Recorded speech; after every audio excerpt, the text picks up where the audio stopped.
is the meaning of the A.UK movement certificate that is mandated by the legal text of the Northern Ireland Protocol backstop as regards GB-EU trade.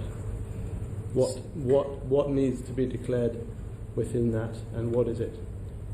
Okay, so I think that's another detailed question if right. You need well, an I can answer help on. you with that, because what it actually says is that it has to be a physical paper certificate that is given to the company that's making the consignment. That has to be must be wet stamped by a customs official when it crosses the border. And then the companies need to keep those certificates for 3 years and can be inspected by the Commission, the EU's Commission, to see that it has complied. That is what has to be declared is where the product is from, or that it's had its duty paid. So how is that not a massive and very antiquated friction that is in fact different from the electronic declarations that are currently available within EU law for third country trade? How is that not a much worse deal than not having a withdrawal agreement?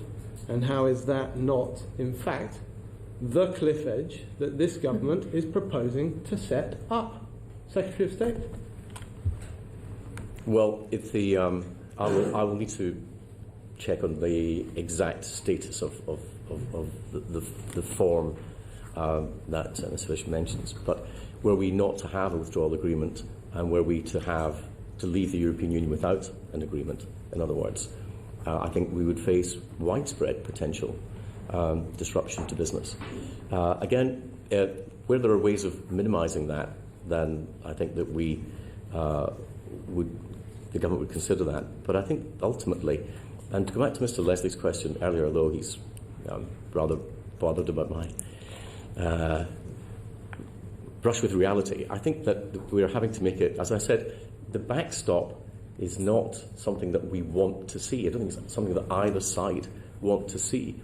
I, in fact, see it as an incentive for us to get an agreement before we would ever get there. But can you understand, though, Secretary of State, how people who read the text of the withdrawal agreement, the legal binding agreement, see it as, and I've mentioned two of the hostages to fortune, one is that friction that I just mentioned, the other one is defence industry. There are a host of other ones, and every single country in the EU, all 27, will each come with their own thing that they want as their price of letting us out of the backstop fallback and into something else. And is it not just utter, monumentally stupid, wishful thinking of this government to think that that is somehow something that they're going to say, oh yeah, sure, the UK, you want out of it? Fine, we'll give you whatever you want. Never going to happen, is it? Well, I think that there's, as I said, and as the Attorney General said in the House of Commons, there is a calculated risk here. I also repeat that for others... It's a calculated risk, a bit like putting 5 bullets in the chamber of a revolver and playing Russian roulette with it. It's utterly stupid. Because I repeat what I said earlier, that there are those on the other side of this negotiation who think that what's been negotiated gives Britain an unacceptable advantage. Now, I know that some of us find that difficult conceptually to grasp. Yes. In this country. The government does, that's correct.